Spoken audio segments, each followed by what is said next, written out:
നാരായണഗുരു സനാതനങ്ങളായ ധർമ്മങ്ങൾ എന്ന് പറയുന്നത് ഇവരുടെ ഈ മനുസ്മൃതിയിലെ ചാതുർവർണ്ണ്യത്തെയും ജാതിധർമ്മത്തെയുമാണ് എന്ന് സ്ഥാപിച്ചെടുക്കാനും അതുകൊണ്ട് ഗുരു തന്നെയും സനാതനിയാണ് എന്ന് സ്ഥാപിക്കാനും ഒക്കെ ശ്രമം നടക്കുന്നുണ്ട്.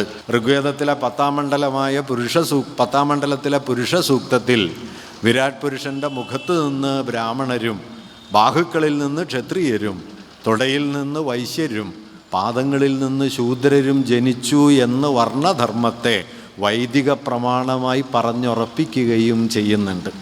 ബ്രാഹ്മണ്യത്തെ സംബന്ധിച്ച് സനാതനമെന്ന സങ്കല്പം വേദതത്വങ്ങളുടെ സനാതനത്വമാണ്.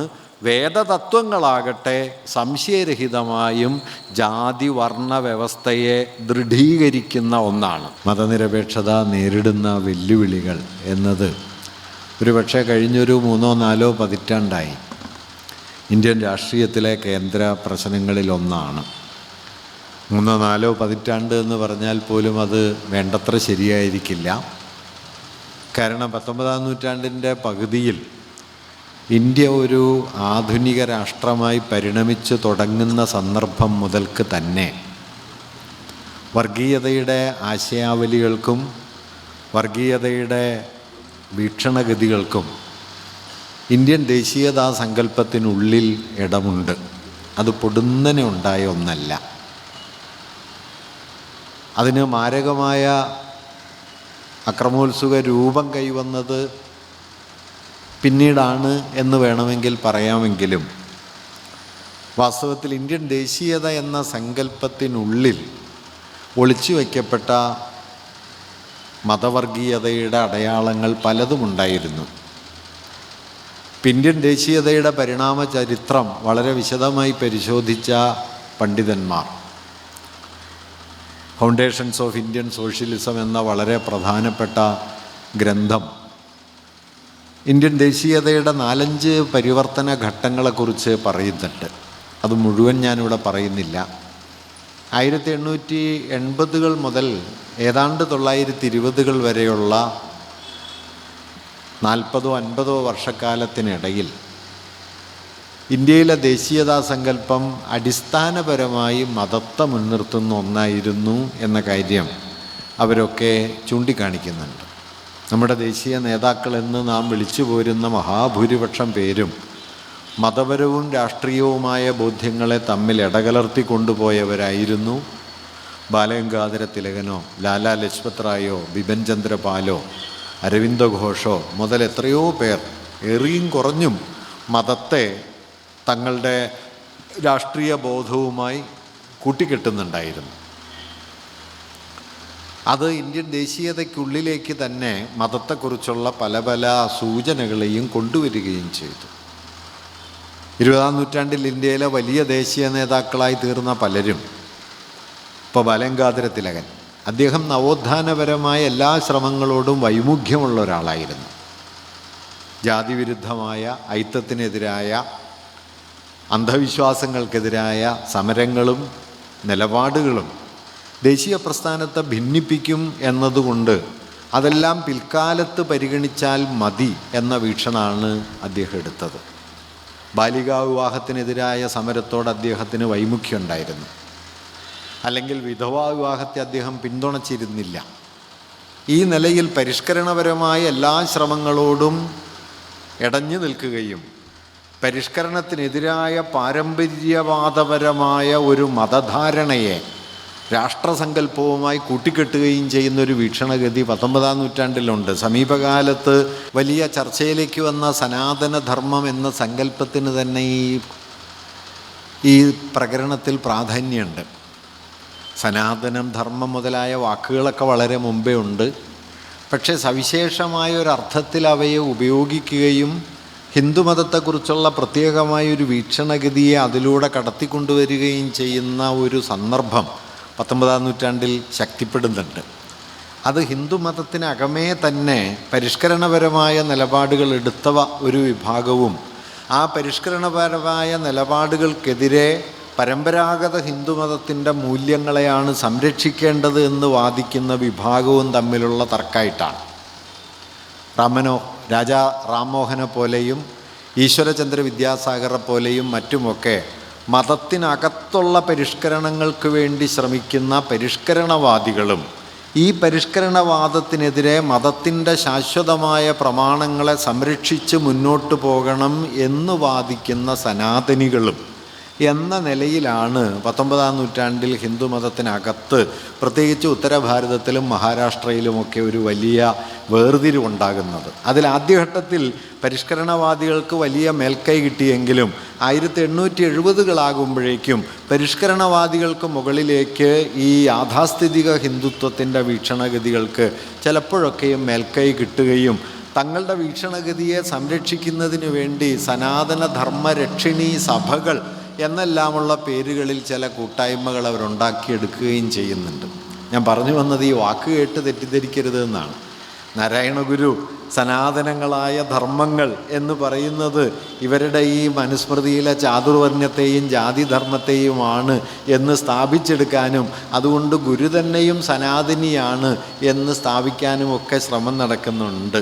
അതുകൊണ്ട് ഞാനിത് പറഞ്ഞു എന്നേ ഉള്ളൂ. 19-ാം നൂറ്റാണ്ടിൽ സനാതനധർമ്മം എന്ന വാക്കിൻ്റെ പ്രയോഗ ചരിത്രം വാസ്തവത്തിൽ മതത്തെ കുറച്ചുകൂടി ഒന്ന് പരിഷ്കൃതമാക്കാനുള്ള ആഭ്യന്തര ശ്രമങ്ങൾക്കെതിരെ മതത്തിൻ്റെ യാഥാസ്ഥിതികത്വത്തെ കഴിയുന്നത്ര സംരക്ഷിക്കുന്ന ഒരു മറയായിട്ടാണ് ആ വാക്ക് ഉയർന്നു വന്നത്. അതുകൊണ്ടാണ് പലപ്പോഴും സനാതനധർമ്മം എന്നത് വർണ്ണധർമ്മം തന്നെയാണ് എന്ന് പറയുന്നത്. കാരണം അവിടെ സനാതനമെന്ന പദത്തിൻ്റെ താല്പര്യം തന്നെ വാസ്തവത്തിൽ വേദങ്ങളുടെ അപ്രമാദിത്താണ്. വേദങ്ങളെക്കുറിച്ചുള്ള വൈദികമായ ബ്രാഹ്മണികമായ ഒരു ധാരണ എന്താണെന്ന് വെച്ചാൽ വേദങ്ങൾ ആരും രചിച്ചതല്ല, വേദങ്ങളിലെ സത്യങ്ങളെ ഋഷിമാർ കണ്ടെത്തുകയേ ചെയ്യുന്നുള്ളൂ, അവർ രചിക്കുന്നില്ല. അതുകൊണ്ട് മന്ത്രസ്രഷ്ടാക്കളെന്നല്ല മന്ത്രദ്രഷ്ടാക്കൾ എന്നാണ് വൈദിക മഹർഷിമാരെക്കുറിച്ച് പൊതുവെ വൈദിക സാഹിത്യം പറയുക. മന്ത്രം രചിക്കുന്നവരല്ല, മന്ത്രം കാണുന്നവരാണ്. ഉള്ളതാണ് കാണുന്നത്, ഇല്ലാത്തതാണ് രചിക്കുന്നത്. അതുകൊണ്ട് മന്ത്രസ്രഷ്ടാവല്ല, മന്ത്രദ്രഷ്ടാവാണ്, കാണുകയാണ് എന്ന മട്ടിൽ. അതായത് ശാശ്വതമായ പ്രപഞ്ച സത്യങ്ങളാണ് വേദങ്ങളിലുള്ളതെന്നും അത് കണ്ടറിഞ്ഞ മുനിമാരാണ് സനാതനമായ ഈ സത്യത്തിൻ്റെ അവതാരകരെന്നും അതുകൊണ്ട് അവർ ദ്രഷ്ടാക്കളാണ് എന്നും പറയും. അപ്പോൾ ഈ സനാതനമെന്ന സങ്കല്പം അവിടെ സൂചിപ്പിക്കുന്നത് വേദപ്രമാണങ്ങളെയാണ്, വേദങ്ങളിൽ സൂചിപ്പിക്കുന്ന ആശയങ്ങളെയാണ്. വേദങ്ങളിൽ സൂചിപ്പിക്കുന്ന ആശയ സംഹിതയിൽ നിരവധി കാര്യങ്ങളുണ്ട്. നിശ്ചയമായും വേദങ്ങളുടെ അവസാന ഭാഗമെന്നെല്ലാവരും കരുതുന്ന ഉപനിഷത്തുകൾ, ദശോപനിഷത്തുകൾ മുതൽ ഉപനിഷത്തുകൾ പല കാലങ്ങളിൽ പല പേരുകളിലുണ്ടായിട്ടുണ്ട്. എങ്കിലും ഏറ്റവും പ്രാമാണികമായ ഉപനിഷത്തുകൾ എന്ന് പറയുന്നത് ഈശാവാസ്യം മുതൽ ബൃഹദാരണ്യകം വരെയുള്ള പ്രാചീന ഉപനിഷത്തുകളാണ്. ആ പ്രാചീന ഉപനിഷത്തുകളിലും വൈദിക സാഹിത്യത്തിലുമൊക്കെ തെളിയുന്ന വിചാരങ്ങളെ ചേർത്ത് വച്ചാണ് വൈദിക മൂല്യങ്ങൾ എന്നൊക്കെ പറയുന്നത്. ആ വൈദിക മൂല്യങ്ങളെ ആകെ പരിഗണിച്ചാൽ അവയിൽ മരണത്തിൻ്റെ പൊരുളെന്താണ് എന്ന് ചർച്ച ചെയ്യുന്ന കഠോപനിഷത്തുണ്ട്. അദ്വൈതത്തിൻ്റെ ആശയാവലികളെ വിശദീകരിക്കുന്ന ഈശാവാസ്യത്തിലെയും ബൃഹദാരണ്യകത്തിലെയും മഹാവാക്യങ്ങൾ എന്നറിയപ്പെടുന്ന തത്വമസി, അഹം ബ്രഹ്മാസ്മി, അയമാത്മാ ബ്രഹ്മ തുടങ്ങിയ തത്വങ്ങളൊക്കെയുണ്ട്. ഇതെല്ലാം ഒരു ഭാഗത്ത് നിൽക്കവേ തന്നെ ഋഗ്വേദത്തിലെ 10-ാം മണ്ഡലമായ 10-ാം മണ്ഡലത്തിലെ പുരുഷ സൂക്തത്തിൽ വിരാട് പുരുഷൻ്റെ മുഖത്ത് നിന്ന് ബ്രാഹ്മണരും, ബാഹുക്കളിൽ നിന്ന് ക്ഷത്രിയരും, തുടയിൽ നിന്ന് വൈശ്യരും, പാദങ്ങളിൽ നിന്ന് ശൂദ്രരും ജനിച്ചു എന്ന് വർണ്ണധർമ്മത്തെ വൈദിക പ്രമാണമായി പറഞ്ഞുറപ്പിക്കുകയും ചെയ്യുന്നുണ്ട്. അതുകൊണ്ട് ഈശാവാസ്യത്തിലെ ഒരു തത്വമെടുത്ത് ചാന്തോക്യത്തിലെ തത്വമസി ആണ് വൈദിക മൂല്യം എന്ന് നമുക്ക് സൗകര്യത്തിനു വേണ്ടി പറയാമെങ്കിലും തത്വമസി പറയുന്ന അതേ വൈദിക പാരമ്പര്യം തന്നെ ഈ വിരാട് പുരുഷ സങ്കല്പവും അവതരിപ്പിച്ച് വർണ്ണവ്യവസ്ഥയെ, അതിൽ നിലീനമായ ജാതിധർമ്മത്തെ ശാശ്വത പ്രമാണമാക്കി സനാതനമാക്കി പറഞ്ഞുറപ്പിക്കുകയും ചെയ്തിട്ടുണ്ട്. ഇത് രണ്ടും വേദസാഹിത്യത്തിലുണ്ട്. അതുകൊണ്ട് സനാതനമെന്ന തത്വം നിങ്ങൾ മുമ്പോട്ട് വയ്ക്കുമ്പോൾ വാസ്തവത്തിൽ ഈ വൈദികമായ പാരമ്പര്യത്തിന് ഉള്ളിലെ വർണ്ണധർമ്മ വ്യവസ്ഥയെ, ജാതിബന്ധങ്ങളെ ഒഴിവാക്കാൻ പറ്റില്ല. ബുദ്ധമതത്തിലാണ് ധർമ്മോ സനാതന, ധർമ്മം എന്നല്ല ബുദ്ധമതം ധമ്മം എന്നാണ് പറയുക. പാലിയിൽ ധമ്മമാണ്. ധമ്മോ സനാതന എന്ന് ബുദ്ധമതം ആദ്യം പറയുന്നത് ബുദ്ധമതത്തിലെ അടിസ്ഥാന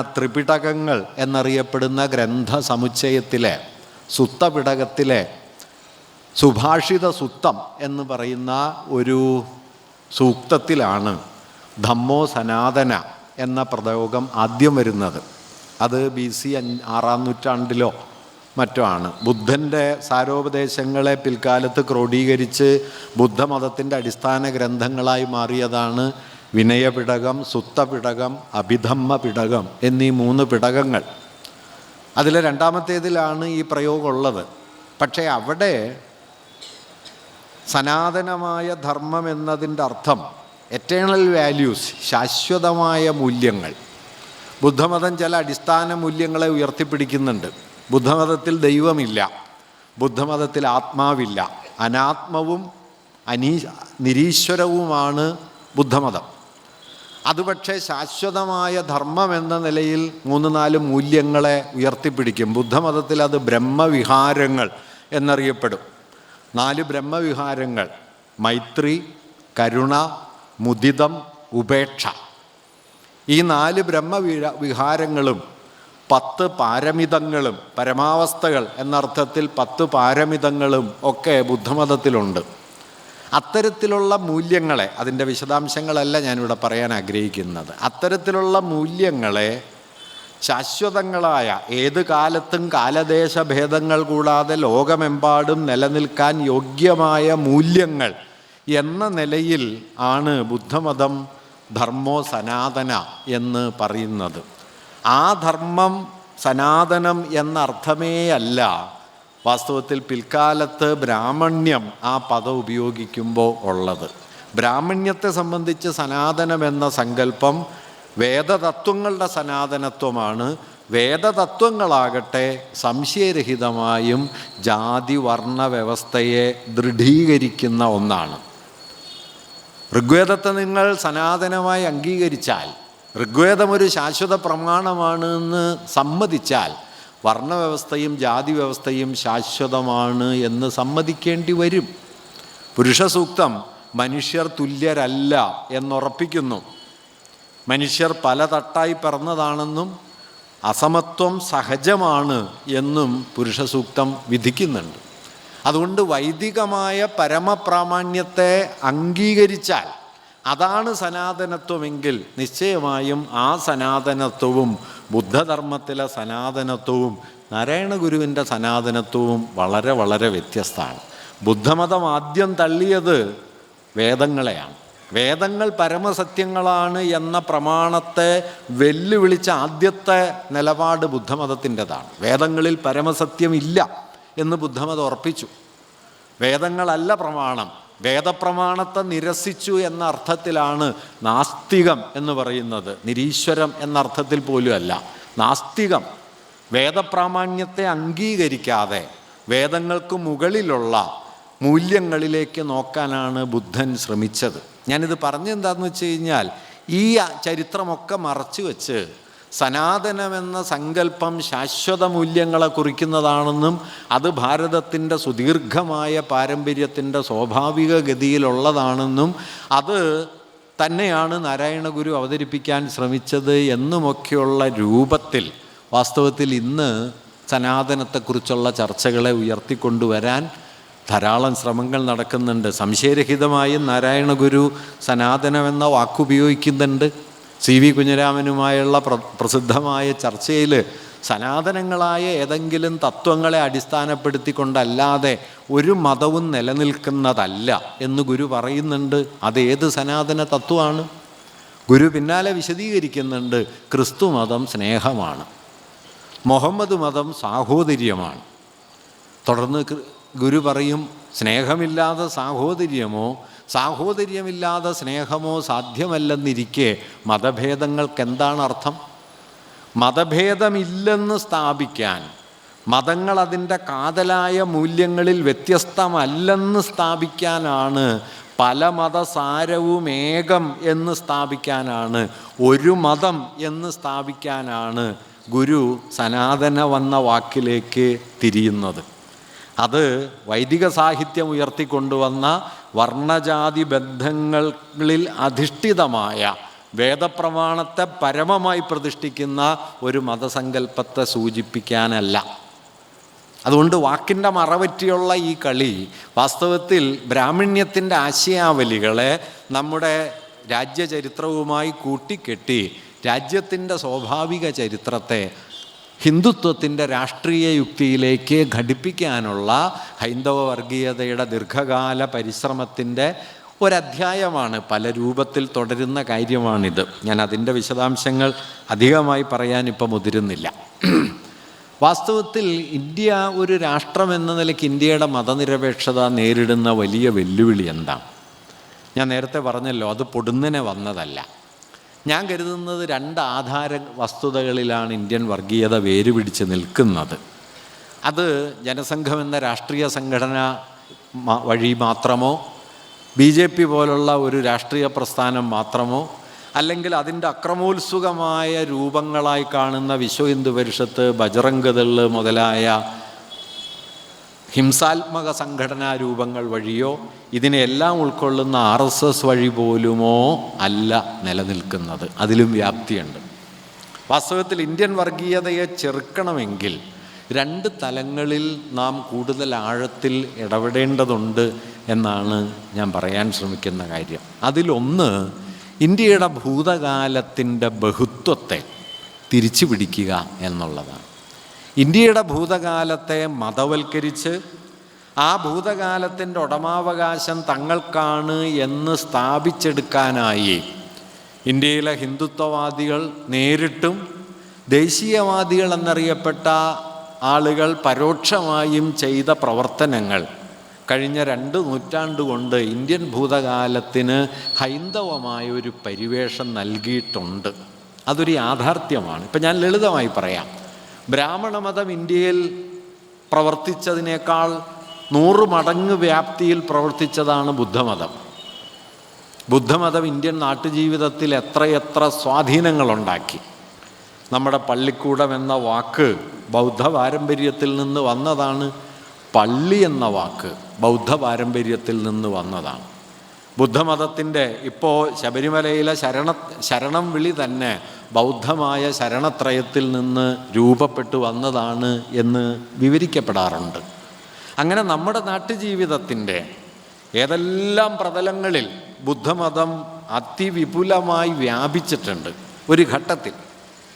പക്ഷേ നോക്കൂ, ഇന്ത്യയുടെ ചരിത്രം നിങ്ങൾ എഴുതാൻ തുടങ്ങുമ്പോൾ, ഇന്ത്യൻ സമൂഹത്തെ വിവരിക്കാൻ തുടങ്ങുന്ന സമയത്ത് ഇന്ത്യ ഉപനിഷത്തുകളുടെ നാടാണ് എന്ന് സ്വാഭാവികമായി പറയാൻ തോന്നുന്നത് പോലെ ഇന്ത്യ ബുദ്ധൻ്റെ നാടാണ് എന്ന് നമ്മൾ പറയില്ല.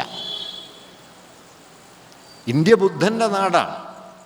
ഉപനിഷത്തുകളെയും ബ്രാഹ്മണ്യത്തെയും ജാതിയെയും വർണ്ണധർമ്മത്തെയും വേദപ്രമാണത്തെയും വെല്ലുവിളിച്ചുകൊണ്ട് 6-8 നൂറ്റാണ്ട് കാലം അതിനെ നിലംപരിശാക്കുന്ന മട്ടിൽ ഇന്ത്യയിൽ നിലനിന്നൊരു പാരമ്പര്യമാണ് ബുദ്ധമതത്തിൻ്റേത്.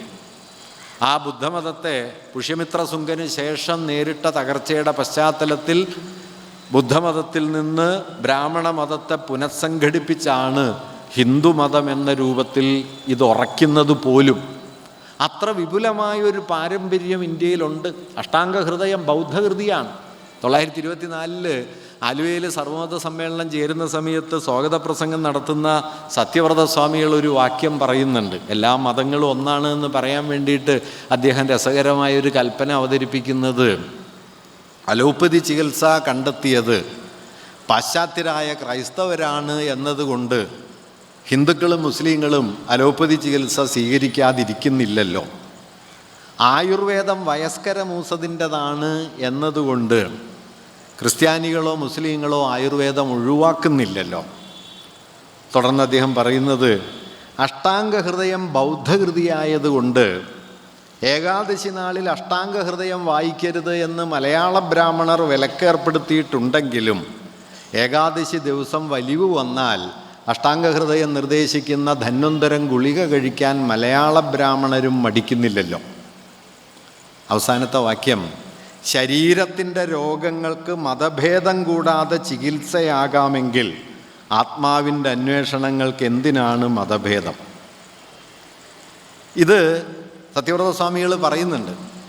ഞാൻ പറഞ്ഞത് അഷ്ടാംഗഹൃദയം പോലെ ഇന്ത്യയിലുടനീളം പ്രചരിച്ച ചികിത്സാ സമ്പ്രദായത്തെ മുഴുവൻ ക്രോഡീകരിച്ച ബേസിക് ടെക്സ്റ്റ് ബൗദ്ധമായി രചിക്കപ്പെട്ടതാണ്. അങ്ങനെ എന്തെല്ലാം നമ്മുടെ കല, നമ്മുടെ സാഹിത്യം, നമ്മുടെ തത്വവിചാരം ഒക്കെ വിപുലമായ ബൗദ്ധ പാരമ്പര്യത്തോട് ബന്ധപ്പെട്ട് കിടക്കുന്നുണ്ടെങ്കിലും നമ്മൾ ഇന്ത്യൻ പാരമ്പര്യത്തെക്കുറിച്ച് പറയുമ്പോൾ ഔപനിഷദികം എന്ന് പറയുന്നത് പോലെ സഹജമായി ബൗദ്ധം എന്ന് പറയില്ല. ബുദ്ധനുണ്ടായിരുന്നു എന്ന മട്ടിലാണ്. ബുദ്ധനുണ്ടായിരുന്നു എന്നല്ല, ബുദ്ധനുണ്ട് എന്നതാണ്. ബുദ്ധനുണ്ട്. വൈദിക സാഹിത്യം ഇന്ത്യൻ സാമൂഹ്യ ജീവിതത്തിൽ പ്രവർത്തിച്ചതിൻ്റെ 100 മടങ്ങ് വ്യാപ്തിയിൽ ബുദ്ധമതം പ്രവർത്തിച്ചിട്ടുണ്ട്. അറിവായി, ആയുർവേദമായി, ആരാധനാ രീതികളായി, ദൈനംദിന ജീവിത പ്രയോഗങ്ങളായി. 6 or 7 നൂറ്റാണ്ട് ബുദ്ധമതം ഉണ്ടായിരുന്നു. ഇന്ത്യ ഭരിച്ച 5 മഹാചക്രവർത്തിമാരിൽ 2 പേര് ബൗദ്ധരാണ്. 2 പേര്. 5 ചക്രവർത്തിമാരാണ് ഇന്ത്യയിൽ ഏറ്റവും വലിയ ചക്രവർത്തിമാർ. 1 ചന്ദ്രഗുപ്ത മൗര്യൻ, ജൈനനാണ്. 2 അശോകൻ, ബൗദ്ധനാണ്. 3 ഹർഷവർദ്ധനൻ, ബൗദ്ധനാണ്. 4 അക്ബർ, മുസൽമാനാണ്. 5 ചന്ദ്രഗുപ്ത വിക്രമാദിത്യൻ, ഹിന്ദുവാണ്. അഴീക്കോട് മാഷ് ഈ 5 പേര് പറഞ്ഞിട്ട് പറയും, അതുകൊണ്ട് കണക്ക് പറയുമ്പോൾ 5-ൽ 1 കണക്കേ പറയാനും പാടുള്ളൂ എന്ന്. പക്ഷെ ഇപ്പം 5-ൽ 5 കണക്കും പറയും. 5-ൽ 1 ഉള്ളൂ. ഈ വിക്രമാദിത്യൻ എന്ന് പറഞ്ഞ ഗുപ്തരാജാവായ സമുദ്രഗുപ്തനെ മാറ്റി നിർത്തിയാൽ 2 ബൗദ്ധരും 1 ജൈനനും 1 മുസൽമാനും 1 ഹിന്ദുവും ആണ് ഇന്ത്യ കണ്ട 5 മഹാചക്രവർത്തിമാർ. ഇത് ഇന്ത്യയുടെ സ്വാഭാവിക രീതിയാണ്. അതിൽ ബൗദ്ധ ചക്രവർത്തിമാരുടെ പേര് ശ്രദ്ധിക്കണം കേട്ടോ. 1 അശോകം ആണ്, അശോകൻ, ശോകനാശമാണ്. 2 ഹർഷവർദ്ധനനാണ്, ആനന്ദം പെരുപ്പിക്കുന്നവനാണ്. ചില വാക്കുകൾക്കൊക്കെ ചരിത്രത്തിൽ ഇങ്ങനെ അർത്ഥം വലുതായി വരും. വിക്രമം കൊണ്ട് ആദിത്യനായവനല്ല, ഹർഷവർദ്ധനൻ. ഞാൻ പറഞ്ഞു വന്നത്, അങ്ങനെ ബൗദ്ധമായ വലിയൊരു പാരമ്പര്യം. ഇന്ത്യ കണ്ട ആദ്യത്തെ മഹാകാവ്യം ജൈന കവി എഴുതിയതാണ്. ഇളങ്കോവടികൾ, ചിലപ്പതികാരം, കൊടുങ്ങല്ലൂർ. എന്തുകൊണ്ടാണ് നമ്മുടെ ഓർമ്മയിൽ ഈ പാരമ്പര്യങ്ങളൊന്നും വേണ്ട പോലെ ഉറയ്ക്കാതിരിക്കുകയും അതിനു മുകളിൽ ഹിന്ദുമതത്തെ മുൻനിർത്തുന്ന ബ്രാഹ്മണ്യത്തിൻ്റെ ആശയാവലികൾ ദേശീയതയുടെ പാരമ്പര്യമായി ഉറയ്ക്കുകയും ചെയ്തത്? ഇത് പ്രധാനപ്പെട്ട ഒരു ചോദ്യമാണ്. വാസ്തവത്തിൽ ഇന്ത്യയെ മതനിരപേക്ഷമാക്കാനുള്ള ഏറ്റവും പ്രധാനപ്പെട്ട ഒരു വഴി ഇന്ത്യൻ ഭൂതകാലത്തിൻ്റെ ബഹുസ്വരതയെ ഉറപ്പിച്ചു നിർത്തുക എന്നതാണ്. ബൗദ്ധമായ, ജൈനമായ, പാഴ്സികളുടേതായ, അല്ലെങ്കിൽ ഇന്ത്യയിലേക്ക് പല കാലങ്ങളിൽ വന്നു കയറിയ നാനാ സാമൂഹ്യ വിഭാഗങ്ങൾ, ശാകന്മാർ, കുശാനന്മാർ, ഇൻഡോ പാർഥിയന്മാർ, ബാക്ട്രിയൻ ഗ്രീസുകാർ, ഇവരൊക്കെ ഇന്ത്യയിലേക്ക് കൊണ്ടുവന്ന മൂല്യങ്ങളും ആചാരങ്ങളും ജീവിതക്രമങ്ങളും കൂടിക്കലർന്നാണ് ഭാരതീയത ഉണ്ടായത്. അല്ലാതെ ഇവിടെ പൊട്ടിമുളച്ചതൊന്നുമല്ല. ഇന്ന് നമ്മൾ ധരിക്കുന്ന ഈ കുർത്തയും അതിൻ്റെ മുകൾ താഴെയുള്ള ചുരിദാർ പോലുള്ള കാൽമടമ്പോട് ചേർന്ന് കിടക്കുന്ന വസ്ത്രവും ഇൻഡോ പാർഥിയന്മാർ കൊണ്ടുവന്നതാണ്. അവരുടെ വസ്ത്രധാരണ രീതിയുടെ പരിഷ്കൃത രൂപമാണ് ഇന്ന് ഇന്ത്യയുടെ ദേശീയ വസ്ത്രം പോലെ നമ്മൾ കൊണ്ടു നടക്കുന്നത്.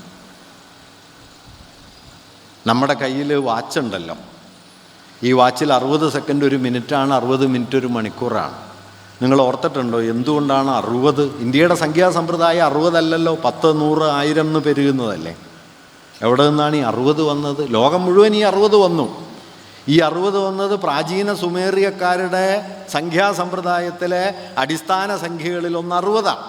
സുമേറിയ, ഇന്നത്തെ ഇറാഖ്, യൂഫട്ടീസിനും ടൈഗ്രീസിനും ഇടയിൽ 3 മഹാനാഗരികതകൾ പല കാലങ്ങളിലായി വികസിച്ചു. സുമേറിയ, മെസപ്പൊട്ടോമിയ, ബാബിലോണിയ. അതിൽ സുമേറിയൻ ജനതയുടെ സംഖ്യാസമ്പ്രദായത്തിലാണ് 60 ഒരു ബേസിക് സംഖ്യയായത്. അതുകൊണ്ട് 4 മണി 35 മിനിറ്റായി എന്ന് പറയുമ്പോൾ ഓർക്കണം, 6000 കൊല്ലം പഴക്കമുള്ള ഒരു നാഗരികതയുടെ ഓർമ്മ കൂടി ആ സമയ സങ്കല്പത്തിലുണ്ട്.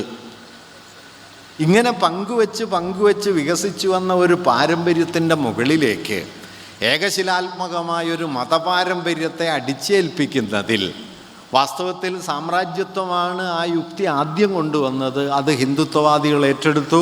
ദേശീയവാദികൾക്കുള്ളിലെ ഹൈന്ദവവാദികളും അത് ഏറെക്കുറെ ഏറ്റെടുക്കുകയും ഇന്ത്യൻ ഭൂതകാലത്തെ മതാത്മകമാക്കി മാറ്റുകയും ചെയ്തു.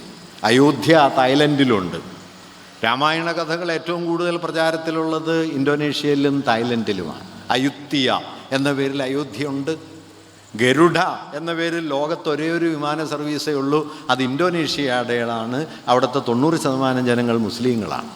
ലോകത്തെ ഏറ്റവും വലിയ ഹിന്ദു ക്ഷേത്രമുള്ളത് ഇന്ത്യയിലല്ല, കംബോഡിയയിലാണ്. അതുകൊണ്ട് ഈ മതം കൊണ്ടോ ജാതി കൊണ്ടോ ഒന്നും വിശദീകരിക്കാൻ കഴിയാത്ത മനുഷ്യവംശത്തിൻ്റെ വലിയ പങ്കുവയ്പ്പിൻ്റെ ചരിത്രം ഇന്ത്യയിലുണ്ട്. നിർഭാഗ്യവശാൽ ആ ചരിത്രത്തെ മറച്ചു വെച്ച് ഇപ്പോൾ ഹിന്ദു മുസ്ലിം സംഘർഷം എന്ന് പറയും. ഹിന്ദു മുസ്ലിം സംഘർഷം എന്ന് പറയുന്നത് ഡൽഹി സുൽത്താനേറ്റ് സ്ഥാപിക്കപ്പെട്ടതിന് ശേഷം 12-17 നൂറ്റാണ്ടുകൾക്കിടയിൽ ഹിന്ദുക്കൾക്കും മുസ്ലിങ്ങൾക്കും ഇടയിലുണ്ടായ സംഘട്ടനത്തെ മുൻനിർത്തിയാണ് ഇന്ത്യയിൽ മതസംഘർഷങ്ങളുടെ ചരിത്രം പൊതുവെ അവതരിപ്പിക്കപ്പെടുന്നത്. ഡൽഹി സുൽത്താനേറ്റ് സ്ഥാപിക്കപ്പെട്ട 12-ാം നൂറ്റാണ്ടിന് മുമ്പ് 9-ാം നൂറ്റാണ്ട് മുതൽ 12-ാം നൂറ്റാണ്ട് വരെ ഇന്ത്യയിൽ നടന്ന ഏറ്റവും കൊടിയ യുദ്ധം ഏതായിരുന്നു? അത് ശൈവ വൈഷ്ണവ സംഘടന. ശിവഭക്തന്മാരും വിഷ്ണു ഭക്തന്മാരും തമ്മിൽ ഏത് ദൈവമാണ് കേമെന്ന് തീരുമാനിക്കാൻ വേണ്ടി നടത്തിയ യുദ്ധത്തിൽ കൊല്ലപ്പെട്ടവർ വാസ്തവത്തിൽ ഹിന്ദു മുസ്ലിം സംഘർഷണത്തിൽ കൊല്ലപ്പെട്ടവരെക്കാൾ കൂടുതലാണ്. പക്ഷെ നമ്മുടെ ഓർമ്മയിൽ ശൈവ വൈഷ്ണവ യുദ്ധമില്ല. നമ്മുടെ ഓർമ്മയിൽ ഹിന്ദു മുസ്ലിം സംഘർഷം ഇങ്ങനെയുണ്ട്. ഏത് നിലയ്ക്ക്? മതപരമേ അല്ലാതെ വന്ന സംഘർഷങ്ങൾ. ഇപ്പോൾ ശിവജി ഹിന്ദുക്കളുടെ ജനജാഗരണത്തിൻ്റെ പ്രതീകമാണെന്നും മുഗൾ സാമ്രാജ്യത്തിനും ഔറംഗസീബിനുമെതിരായ ഹിന്ദു ജനജാഗരണത്തിൻ്റെ പ്രതീകമാണ് ശിവജി എന്നും ഹൈന്ദവ രാഷ്ട്രീയം പറഞ്ഞുറപ്പിക്കുന്നു. ഔറംഗസീബിന് വേണ്ടി പടക്കളത്തിൽ യുദ്ധം ചെയ്ത് ശിവജിയെ തടവിലാക്കുന്നത് രാജാ ജയസിംഹൻ എന്ന രജപുത്ര തലവനാണ്. അയാൾ ഹിന്ദുവാണ്. അയാൾ പക്ഷേ യുദ്ധം ചെയ്യുന്നത് ഔറംഗസീബിന് വേണ്ടിയിട്ടാണ്. അയാൾ ശിവജിയെ തടവിലാക്കുന്നുണ്ട്. റാണാ പ്രതാപും അക്ബറും യുദ്ധം ചെയ്യുന്ന സമയത്ത് അക്ബറുടെ സാമ്രാജ്യത്തിലെ രജപുത്ര തലവന്മാർ വലിയൊരു പങ്ക് അക്ബറുടെ സൈനിക തലവന്മാരാണ്. നോക്കൂ, രാജാക്കന്മാർക്കിടയിൽ നടക്കുന്ന രാജാക്കന്മാർക്കിടയിൽ അധികാരത്തിന് വേണ്ടി നടക്കുന്ന കിടമത്സരങ്ങളൊന്നും വാസ്തവത്തിൽ മതപരമായിരുന്നില്ല. ഇതെല്ലാം മതപരമായി തീർന്നു. എന്നാൽ മതപരമായി നടന്ന ശൈവ വൈഷ്ണവ യുദ്ധങ്ങളാകട്ടെ ചരിത്രത്തിൻ്റെ ഓർമ്മയിൽ നിന്ന് മാഞ്ഞു പോവുകയും ചെയ്തു. മതത്തിൻ്റെ പേരിൽ യഥാർത്ഥത്തിൽ നടന്നത് ഇപ്പോൾ ടിപ്പു സുൽത്താൻ വടക്കേ മലബാറിലെ എല്ലാ അമ്പലവും കൊള്ളയടിച്ചു എന്നാണ് പൊതുവെ ഒരു കഥ. ഞങ്ങളുടെ നാട്ടിലൊന്നും ടിപ്പു വന്നിട്ടില്ല കേട്ടോ. പക്ഷേ പൊളിഞ്ഞ അമ്പലമൊക്കെ മൂപ്പരുടെ കണക്കിലാണ്. അവിടെ ഒന്നും വന്നിട്ടില്ല. പിന്നെ അമ്പലത്തിന് എത്ര കൊല്ലം പഴക്കമുണ്ടെന്ന് ചോദിച്ചാൽ ഞാൻ ഒറ്റ ഉത്തരവുള്ളൂ, 5000 കൊല്ലം. അതിലൊരു കുറവില്ല. കേരളത്തിൽ മനുഷ്യവാസം ആരംഭിച്ച് മനുഷ്യർ കൃഷിയൊക്കെ തുടങ്ങിയിട്ട് തന്നെ ഒരു 1600 1800 കൊല്ലമൊക്കെ ആയിട്ടുള്ളൂ. എങ്കിലും അമ്പലത്തിനൊരു 5000 കൊല്ലം പഴക്കമുണ്ട്. അതിലൊരു കുറവില്ല. ടിപ്പു പൊളിച്ചു എന്നാണ് പറയാം. ടിപ്പു ക്ഷേത്രം തകർത്തിട്ടില്ലെന്ന് ചോദിച്ചാൽ ഉണ്ട്. ക്രിസ്ത്യാനികളെ മതം മാറ്റിയിട്ടുണ്ട്, ക്ഷേത്രങ്ങൾ ആക്രമിച്ചിട്ടുണ്ട്. എന്തുകൊണ്ട്? ടിപ്പു ക്ഷേത്രങ്ങൾ ആക്രമിച്ചതിൻ്റെ അടിസ്ഥാന കാരണം ക്ഷേത്രങ്ങളുടെ ഊരാളരായിരുന്ന കേരളത്തിലെ ബ്രാഹ്മണർ ടിപ്പുവും കമ്പനിയും തമ്മിലുള്ള യുദ്ധത്തിൽ കമ്പനിയുടെ കൂടെയായിരുന്നു, ടിപ്പുവിനെതിരായിരുന്നു. ടിപ്പുവും കമ്പനിയുമായുള്ള യുദ്ധത്തിൽ കമ്പനിക്കെതിരെ ടിപ്പുവിനൊപ്പം നിന്ന ഒരു വിഭാഗമുണ്ട്, ശൃംഗേരി മഠം. ശങ്കരൻ സ്ഥാപിച്ച ശൃംഗേരി മഠം. ആ ശൃംഗേരി മഠത്തിന് ടിപ്പു കൊടുത്ത സഹായത്തിൻ്റെ കണക്കുകൾ എത്രയും ലഭ്യമാണ്. ആ ശൃംഗേരി മഠം ടിപ്പുവിൻ്റെ വിജയത്തിന് വേണ്ടി നടത്തിയ പ്രാർത്ഥനയുടെയും പൂജയുടെയും യാഗങ്ങളുടെയും വിവരവും ലഭ്യമാണ്. ഹിന്ദുക്കളെല്ലാം കൂടി ചേർന്ന് ഒരു ഭാഗത്തും മുസൽമാന്മാരെല്ലാം കൂടി ചേർന്ന് ടിപ്പുവിൻ്റെ ഭാഗത്തും ചേർന്ന് നടത്തിയ ഒരു യുദ്ധവും ഇവിടെ ഉണ്ടായിട്ടില്ല. മലബാറിലെ ക്ഷേത്രങ്ങൾ ആക്രമിച്ചതിൻ്റെ കാരണം മലബാറിലെ ജന്മിത്താവളങ്ങളാണ് ഈ ക്ഷേത്രങ്ങൾ. ആ ജന്മിമാരെല്ലാം ടിപ്പുവിനെതിരായിട്ട് കമ്പനിയോടൊപ്പമാണ്. ഇത് കാണാതെ, അതായത് സമ്പത്തിനെയും രാഷ്ട്രീയ അധികാരത്തെയും മുൻനിർത്തി നടന്ന എല്ലാ യുദ്ധങ്ങളെയും തർക്കങ്ങളെയും പിന്നീട് മതത്തിൻ്റെ അക്കൗണ്ടിലേക്ക് മാറ്റി എഴുതി. അങ്ങനെ ഭൂതകാലം മുഴുവൻ മതയുദ്ധങ്ങളുടേതായി. യഥാർത്ഥത്തിൽ നടന്ന മതയുദ്ധം അക്കൗണ്ടിൽ ഇല്ലാണ്ടുമായി. ഇങ്ങനെ ഇന്ത്യയുടെ ഭൂതകാലത്തെ ആകമാനം തലതിരിച്ചിട്ട് ഇതിൻ്റെ എത്രയെങ്കിലും കഥ പറയാം കേട്ടോ, എത്രയെങ്കിലും. ഒരു കാര്യം കൂടി ഞാൻ പറയാം. ഇപ്പം ക്ഷേത്രധ്വംസനം, സോമനാഥം തകർത്തു, ബാബറി മസ്ജിദ് തകർത്തു. ഇപ്പോഴാണെങ്കിൽ എല്ലാ പള്ളിയും കുഴിച്ചു നോക്കാൻ ഉത്തരവിടുന്ന ഒരു സാധനത്തിൻ്റെ പേരായിട്ട് കോടതി മാറി. 1991 ഇന്ത്യൻ പാർലമെൻറ്റ് പാസ്സാക്കിയ നിയമം അപ്പുറം ഇരിപ്പുണ്ട്. ആ നിയമത്തിൽ പറയണെന്താ വെച്ചാൽ 47 ഓഗസ്റ്റ് 15 ഇന്ത്യയിലെ ആരാധനാലയങ്ങളുടെ സ്ഥിതി എന്താണോ അതിലൊരു മാറ്റവും വരുത്തിക്കൂടാ, ബാബറി മസ്ജിദ് ഒഴികെ. ബാബറി മസ്ജിദ് അന്ന് തർക്ക വിഷയമായി. അതുകൊണ്ട് ബാബറി പള്ളി ഒഴികെ ബാക്കി എല്ലാ ആരാധനാലയങ്ങളും 47 ഓഗസ്റ്റ് 15 സ്റ്റാറ്റസ് കോ നിലനിർത്തണം, അതിൽ ഒരു മാറ്റവും വരുത്തിക്കൂടാ എന്ന് ഇന്ത്യൻ പാർലമെൻറ്റ് പാസ്സാക്കിയ നിയമം അവിടെ ഇരിക്കെ നിയമം നടപ്പാക്കാൻ ഉത്തരവാദിത്വമുള്ള കോടതി ജ്ഞാൻവാബി പള്ളി കുഴിക്കാൻ ഉത്തരവിടുന്നു. അലഹബാദ് ഹൈക്കോടതിയിൽ അപ്പീൽ ചെല്ലുന്നു, അപ്പീൽ തള്ളുന്നു.